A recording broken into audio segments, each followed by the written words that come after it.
शिंदे देखिए गुलाल उड़ा रहे हैं अपनी पार्टी कार्यकर्ताओं के साथ, बीच में जश्न मना रहे हैं एक नाथ शिंदे। अब सवाल यही है कि एक नाथ शिंदे 2.5 साल मुख्यमंत्री रहे, अगले 5 साल भी वही मुख्यमंत्री रहेंगे क्या?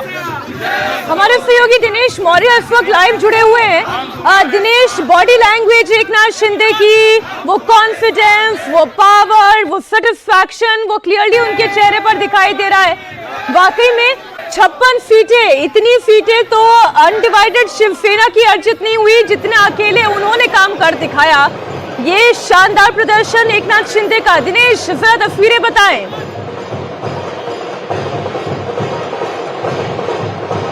देखिए यहाँ पे शोर काफी ज्यादा है, तो जितना मैं आपका सवाल सुन पाया उस हिसाब से जवाब देने का प्रयास करता हूँ कि यहाँ पर कई शिवसेना के नेताओं से हमने बात की। उनका कहना है कि उन्होंने भी उम्मीद नहीं की थी कि इस तरह का रिएक्शन जो है वो जनता की तरफ से आएगा, लेकिन जिस तरह से पिछले 2.5 वर्षों में वेलफेयर की योजनाएं लागू की गई है, जिस तरह से लाडली बहना योजना को न सिर्फ ऐलान किया गया बल्कि डायरेक्ट बेनिफिट ट्रांसफर के जरिए सभी महिलाओं के अकाउंट में पैसे जो है वो पहुंचाए गए। इसके अलावा इंफ्रास्ट्रक्चर के क्षेत्र में जिस तरह से बड़े पैमाने पर काम किया गया वो एक बहुत बड़ा फैक्टर है। इन सब के इतर असली शिवसेना बाला साहब के वारिस वो है, हिंदुत्व की विचारधारा को वो लेकर जनता के बीच जा रहे थे और इस बाला साहब के वैचारिक तौर पर वारिस होने की बात को जो है जनता ने कबूली है। आप बिल्कुल ठीक कह रहे दिनेश, ये परिवारवादी पॉलिटिक्स को महाराष्ट्र की जनता ने बिल्कुल नकार दिया है। उद्धव ठाकरे का वहां मातोश्री में बैठकर पार्टी को चलाना ये एक नाथ शिंदे को पसंद नहीं आया और ना ही पार्टी के बाकी नेताओं को पसंद आया। उन्होंने पार्टी अलग की। लोगों ने पूछा कि क्या उद्धव ठाकरे के साथ लोगों की सिंपैथी जाएगी, लेकिन वो सिंपैथी भी नहीं गई। एक नाथ शिंदे ने ये प्रूफ कर दिया है कि पार्टी उनकी, सिंबल उनका, नेता उनके, कार्यकर्ता उनके और अब जनता भी उनकी दिखाई दे रही है। और इसी के बीच एक बड़ा आंकड़ा जो इस वक्त आप टीवी पर देख रहे हैं, 130 पर भारतीय जनता पार्टी लीड करती हुई नजर आ रही है। जो दावा महायुति का था, थंपिंग मेजॉरिटी के साथ हम आने वाले हैं दिनेश, वो थंपिंग मेजॉरिटी दिखाई दे रही है। एक नाथ शिंदे की बात हो रही है। देखिए एक नाथ शिंदे ने अपने नेतृत्व में बीजेपी और इस तरह से एनसीपी को साथ लेकर लोकसभा की डिफीट के बाद पूरे राज्य का नेतृत्व किया। जिस तरह का समन्वय उन्होंने बनाकर रखा, लोकसभा चुनाव के दौरान जो गलतियां हुई थी, जो वोट ट्रांसफर नहीं हुए थे एनसीपी अजीत पवार और बीजेपी के एक दूसरे को, उस कमी को पाटने में उन्हें बहुत बड़ी कामयाबी मिली। और सबसे अहम, हिंदुत्व के नारे को, जाति पाति को भूलकर हिंदुत्व के मुद्दे पर तमाम राज्य की जनता एकजुट हो और इस मैसेज को वो जन जन तक पहुंचाने में कामयाब रहे। एक बड़ी बात आपको बताऊं कि जब ये लोकसभा चुनाव के ठीक बाद जो परिणाम आए उसके बाद बड़े पैमाने पर कोर्स करेक्शन किया गया। इसमें से एक कोर्स करेक्शन ये था कि जो 2 बड़े जातियां हैं ओबीसी और मराठा, जिनमें आरक्षण के आंदोलन की वजह से द्वेष पैदा हो गया था, इन जातियों को एक साथ लाने का प्रयास किया गया। और इसके लिए वैष्णव पंथ के, महाराष्ट्र के ग्रामीण इलाकों में वैष्णव पंथ काफी ज्यादा ताकतवर है, उनके मानने वाले फॉलोअर्स काफी ज्यादा है। महानुभाव पंथ हो या फिर वारकरी संप्रदाय हो या फिर रामदासी पंथ हो, इन पंथ के जो मानने वाले समुदाय के लोग हैं उन्हें साथ लाया गया, उन्हें कन्विंस किया गया कि इस तरह से जातियों में बंटने से लाभ किसी को नहीं होगा, क्योंकि दूसरी तरफ वोट जिहाद ये तो बड़ा क्लियरली दिखाई दे रहा है कि जातियों में वोट नहीं बटा है, हिंदू वोट कंसोलिडेट होकर आया है, वरना ये नतीजा नहीं होता। 130 पर बीजेपी लीड करती दिखाई दे रही है। एक नाथ शिंदे असली शिव सैनिक जो कह रहे थे, कौन है असली सेना, कौन है नकली शिंदे सेना 56, पूरी महाविकास आघाड़ी 52। ये सोचिए आप, बिहार के, महाराष्ट्र की जनता ने क्या मैंडेट किया है ये पे बदलिए। एक नाथ शिंदे खड़े हैं, शरद पवार के कंधे पर बैठे हुए हैं उद्धव ठाकरे और राहुल गांधी भी कहीं खड़े हुए हैं, हाथ पकड़े हुए, उंगली पकड़े, एक एक करके सबकी बात करें तो थोड़ा अच्छा लगेगा। राहुल गांधी, मुझे बताइए ये नतीजों के लिए राहुल गांधी कितने जिम्मेदार, आप ही बताइए पहले। नहीं, मुझे तो लगता है कि राहुल गांधी जो इंटरवल पॉलिटिशियन है, किसी भी एजेंडे पर खड़े नहीं रह पाते, टिक नहीं पाते, और ये मेरा विचार और सुदृढ़ हो गया। लोकसभा चुनाव के समय मैंने कहा था, लेकिन उस वक्त लगा कि शायद वो अपनी छवि बदल रहे हैं। इन चुनाव नतीजों ने हरियाणा के बाद फिर से बता दिया, राहुल गांधी लीड करने लायक नहीं, नेतृत्व करने लायक नहीं, उनकी छवि बहुत ज्यादा खराब। क्या कहें कि सबसे ज्यादा अगर किसी की छवि खराब हुई तो राहुल गांधी की हुई। इस बार तो महाराष्ट्र में विजय जी वो इतने पॉपुलर भी नहीं रहे, ना संविधान वाला मुद्दा, ना जाति के आरक्षण का मुद्दा, ना जाति की जनगणना का मुद्दा, और आखिर में वोटिंग से एक दिन पहले आए भी तो अडानी का मुद्दा। हर दिन बदलते रहे। जो अर्श जी भी जिस बात को कर रहे हैं कि इंटरवल पॉलिटिक्स की तरह से करते हैं, हर दिन वो इलेक्शन में या पॉलिटिक्स में कंसिस्टेंसी, कमिटमेंट और कन्विक्शन, ये तीनों सी बहुत इंपॉर्टेंट है, और वो तीनों सी पर ही खरे नहीं उतरते राहुल गांधी जी। अभी मैं देख रहा था कि उनकी पॉलिटिकल हिस्ट्री राहुल गांधी जी की, मतलब उसकी चर्चा का कोई मायने वैसे नहीं है, लेकिन उनके लीडरशिप में जब से वो कांग्रेस में एक्टिव हुए हैं तब से उनकी ये 89 हार है, 89। आपने बहुत अच्छे शब्दों में बोला, जो मीम मैं देख रही हूँ उसमें तो क्या क्या लिख कर आया है। नहीं मीम नहीं, मैं तो बता रहा हूँ कि 89th हार है कांग्रेस की इस पूरे इलेक्शंस में राहुल गांधी जी के लेते हुए। अब इसको कब तक आप मनाएंगे नहीं मनाएंगे, लेकिन कन्विक्शन, कमिटमेंट, ये जो तीनों चीजें हैं, थ्री सी, वो 3C राहुल गांधी जी के पास नहीं है, और भारतीय जनता पार्टी के पास ये 3C हैं। उसी वजह से वो जीते। कोई ऐसा मैजिक का काम नहीं है। आप सोचिए ना, बाउंस बैक किया ना। अरे ये इलेक्शन, सर ये इलेक्शन बाउंस पॉलिटिक्स भी है कि आप लोकसभा चुनाव में संविधान खत्म हो जाएगा, तो हर दिन बदलना पड़ता है ना आपको, उसी को कंटिन्यू कर रहे हैं। हर दिन अलग अलग करना पड़ता है ना, कि जो काम चल रहा है, जहां जिस जगह पर आप बैठे हैं उसके मुद्दे क्या होंगे। और झारखंड में भी वो सोरेन साहब की जीत है, उसको कांग्रेस की जीत की तरह से मत देखिए पूरी तरह से। पूरी की पूरी। मैं एक बात जोड़ दूंगा कि राहुल गांधी को आप देखिए, लोकसभा में जो परिणाम आया था उसे लग रहा था कि राहुल गांधी ने भाई 99 सीटें आई है, विपक्षी नेता बन गए, ऐसा लग रहा था कि अब कांग्रेस राज्यों में भी सर्वाइव करेगी लोकसभा में बेहतर प्रदर्शन करने के बाद। अब हरियाणा में कांग्रेस का हाल देखिए, भारतीय जनता पार्टी लगातार तीसरी बार सरकार बना लेती, जहां ये माना जा रहा था कि भारतीय जनता पार्टी नहीं जीतेगी। उसके बाद महाराष्ट्र में यह लग रहा था कि जिस तरीके से लोकसभा के परिणाम आए थे कि महाराष्ट्र में तो कोई रोक नहीं सकता महाविकास आघाड़ी की सरकार बनाने को, और मान के चल रहे थे। नाना पटोले मुख्यमंत्री बन रहे थे, अपना कैबिनेट बना रहे थे कि किसको कैबिनेट मंत्री बनाऊंगा, उद्धव ठाकरे तय कर रहे थे कैबिनेट, और आज क्या परिणाम आ रहा है। लेकिन लोकसभा परिणामों के हिसाब से मैं एक लाइन जोड़ देता हूं कि देखिए, महाविकास आघाड़ी ने बिल्कुल लोकसभा के हिसाब से रिजल्ट दिया है। 48 सीटें आती है महाराष्ट्र लोकसभा की, तो तीनों ने मिलकर 48 विधानसभा सीटें जीती है। आप उनको मतलब उलट देखिए ना, 157 सीट्स पर लीड थी। मेंटेन देखिए, शरद पवार को आप कह रहे हो, शरद पवार का मेंटेनेंस देखिए। 8 लोकसभा सीटें जीती और वो 8 विधानसभा सीटें फिर जीत रहे। जितनी लोकसभा में सीटें जीता हूं उतनी ही विधानसभा सीटें जीतूंगा।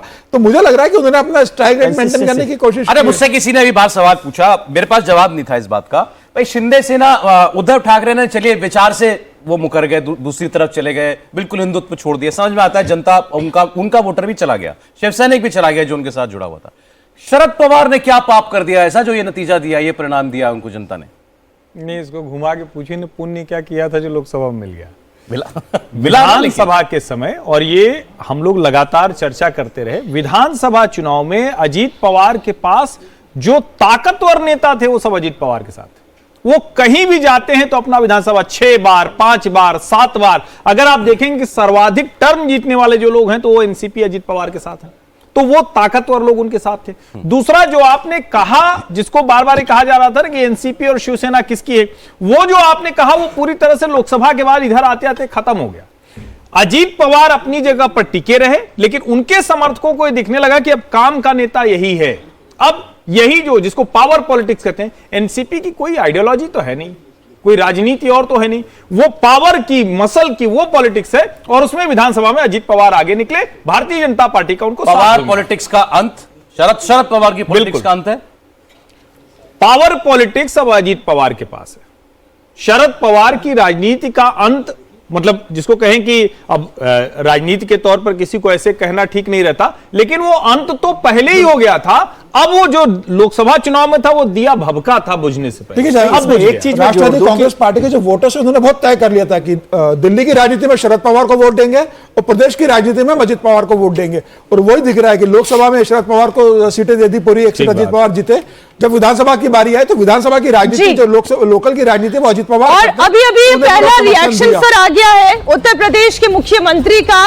उत्तर प्रदेश के विधानसभा उपचुनावों में भाजपा एनडीए की विजय आदरणीय प्रधानमंत्री जी की यशस्वी नेतृत्व और मार्गदर्शन पर जनता जनार्दन के अटूट विश्वास की मुहर है। देखिए भारतीय जनता पार्टी की, एनडीए की, और उसके ऊपर जनता जनार्दन तो देखिए वो सबसे ऊपर है ही। आगे लिख रहे हैं वो, ये जीत डबल इंजन सरकार के सुरक्षा, सुशासन और जन कल्याणकारी नीतियों तथा समर्पित कार्यकर्ताओं के अथक परिश्रम का सुफल है। कार्यकर्ताओं को नीचे वाला पढ़ी पहले। उत्तर प्रदेश के सुशासन और विकास को अपना मत देने वाले उत्तर प्रदेश के सम्मानित मतदाताओं का आभार और सभी विजयी प्रत्याशियों को हार्दिक बधाई। बांटेंगे तो कटेंगे, एक रहेंगे तो सेफ रहेंगे। देखिए जिस मोदी योगी कॉम्बो की बात होती है ना, वो यहाँ है। और देखिए मैं फिर कह रहा हूं, उत्तर प्रदेश में योगी आदित्यनाथ ने जो किया है वो अकल्पनीय है।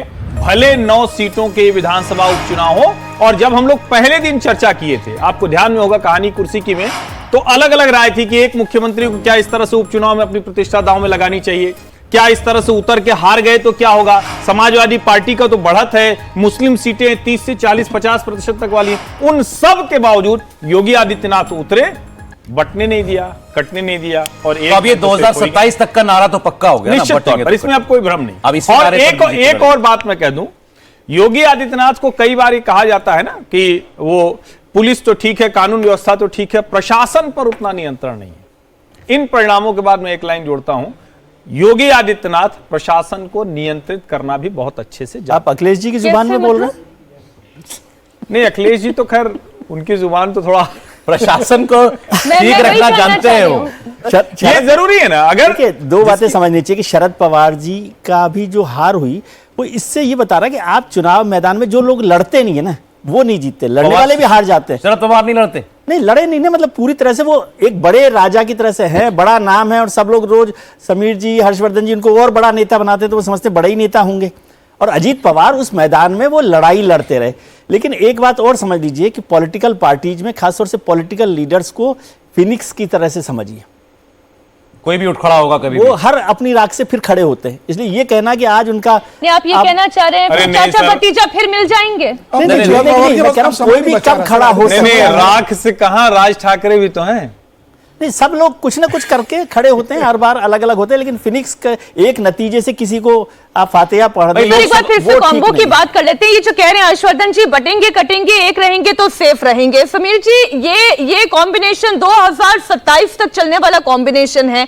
ये वो कॉम्बिनेशन है जो चैलेंज कर दिया था ना अखिलेश यादव ने अपने पीजीए के फॉर्मूले के साथ, कि इस बार योगी आदित्यनाथ का वो धर्म वाला नारा, वो धर्म वाली पॉलिटिक्स ये नहीं चलेगी, लेकिन वो तो चल रही है। देखिए, सिर्फ ये उत्तर प्रदेश के 9 उपचुनाव सीटों की बात नहीं कर रहा हूं, महाराष्ट्र के सिर्फ विधानसभा चुनाव के नहीं है।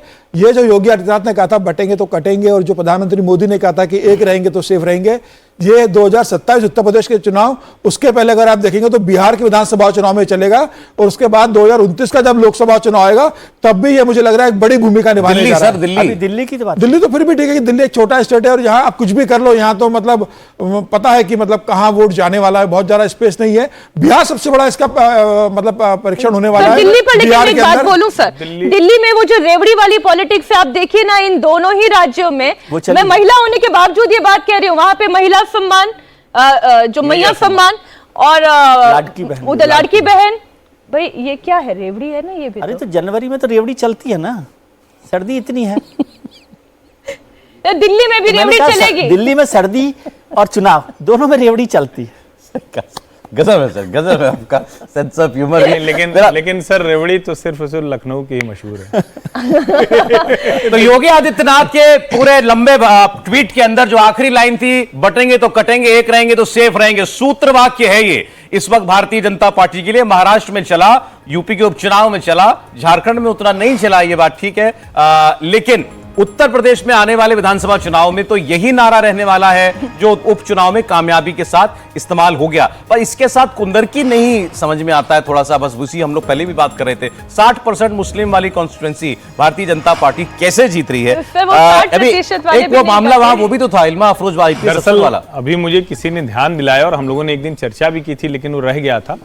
अब वो क्या इतना बड़ा मसला हो गया, क्योंकि इल्मा अफरोज आईपीएस ऑफिसर, हिमाचल में पोस्टिंग, कांग्रेस के एक विधायक की पत्नी की गाड़ी का चालान किया, उनको छुट्टी पर भेजा गया, वो और लंबी छुट्टी पर चली गई। और कहा जाता है कि भारतीय जनता पार्टी के प्रत्याशी उन्होंने उनसे मिलकर सहानुभूति जताकर उसमें आगे बढ़े, और चूंकि उनका बड़ा सम्मान है, वहां कोई भी होता है ना कि अपने घर की बेटी है, बड़ी अधिकारी बन गई है और प्रतिष्ठित है, अब क्या उससे इतना कुछ हुआ है? यह भी एक है, मतलब मैं बार बार कह रहा हूं कि हम लोग खुद ही इसको एनालाइज करने की कोशिश कर रहे हैं, सब समझ में आ रहा है, कुंदरकी नहीं समझ में आ रहा है। तो इल्मा अफरोज का भी मामला दिखता है, घटनाक्रम हुआ। जो बात आप पहले कह रहे थे कि भाई ये चर्चाएं, योगी जी ने अपने आप को इतना क्यों झोंका इस उपचुनाव में? मतलब अभी अयोध्या का नहीं हुआ है, मिल्कीपुर वाला, लेकिन अगर आज वो साथ में होता तो बहुत, क्या लगता नहीं कि बहुत विपरीत परिणाम होते? ये जगह जिस 7-2 जब दिखाई दे रहा है तो आज बीजेपी मना रही होगी कि हो ही जाता है इसके साथ ही। अखिलेश यादव राहत ले रहे होंगे, अच्छा हुआ नहीं चुनाव हुआ, उसके कम से कम कहने के लिए तो हो गया कि वो सीट में जीत सकता हूं, भी एक बच गए। देखिए जिस तरीके से लोकसभा का चुनाव परिणाम आए थे कि भारतीय जनता पार्टी 33 सीटों पर आ गई, अखिलेश यादव 37 सीटों पर पहुंच गए, उसके बाद ये योगी आदित्यनाथ की बहुत बड़ी परीक्षा थी 9 सीटें उपचुनाव की, क्योंकि इसके बाद कोई 2027 तक कोई चुनाव नहीं होने वाले। तो यह चुनाव ही सबसे बड़ी परीक्षा थी योगी आदित्यनाथ की। जो लोकसभा में परिणाम हुआ है, जो पीडीए चला था लोकसभा चुनाव के अंदर अखिलेश यादव के साथ, क्या वो पीडीए फिर से अखिलेश यादव के साथ बना हुआ विधानसभा चुनाव में? अगर अखिलेश यादव या फिर वैसा ही प्रदर्शन करते हैं तो यह एक बड़ी चुनौती है योगी आदित्यनाथ के लिए। एक चर्चा ये भी चल रही थी सर कि इन चुनावों में भारतीय जनता पार्टी अगर जीतती और जो हो गया, उसके बाद जो बीजेपी के अंदर की खटपट थी, योगी जी के खुद के उनके जो कुछ सरकार में शामिल लोग भी जो शायद बहुत प्रसन्न नहीं रहते हैं, वो भी विवाद एक बार के लिए शायद थम जाएगा। खत्म नहीं होगा तो कम से कम थम तो जाएगा। क्यों त्रिपाठी जी, होगा? नहीं, बिल्कुल निश्चित तौर पर। और मुझे लगता है कि बार बार जो एक अफवाह तंत्र सा सक्रिय होता है और उसको लेकर कई बार कहा जाता है, अब ये तो सब जानते हैं कि भाई हर पार्टी में राजनीतिक महत्वाकांक्षा होती है, मुख्यमंत्री की कुर्सी बदलती है, लेकिन यहां मुझे नहीं लगता कि ऐसी कोई अफवाह थी। और अभी इसके बाद तो ये पूरी तरह से लॉक हो गया, अब तो जिसको कहते हैं। और देखिए अभी हम लोग कुंदरकी की बात कर रहे हैं तो लोग देखते हुए, कितना इस शो को देखते हुए मुझे कह रहे हैं कि आप लोग जो कन्वर्टेड मुसलमान है, जिसको एक लाइन में हम लोगों ने बोला, यानी जो संघ कहता है, जो भारतीय जनता पार्टी कहती है, यानी घर वापसी जैसी एक चीज जिसको कहा जाता है, वो सिर्फ पॉलिटिकल भर नहीं है, वो यूं ही नहीं है। तो ये भी मुझे लगता है कि एक उसमें शामिल किया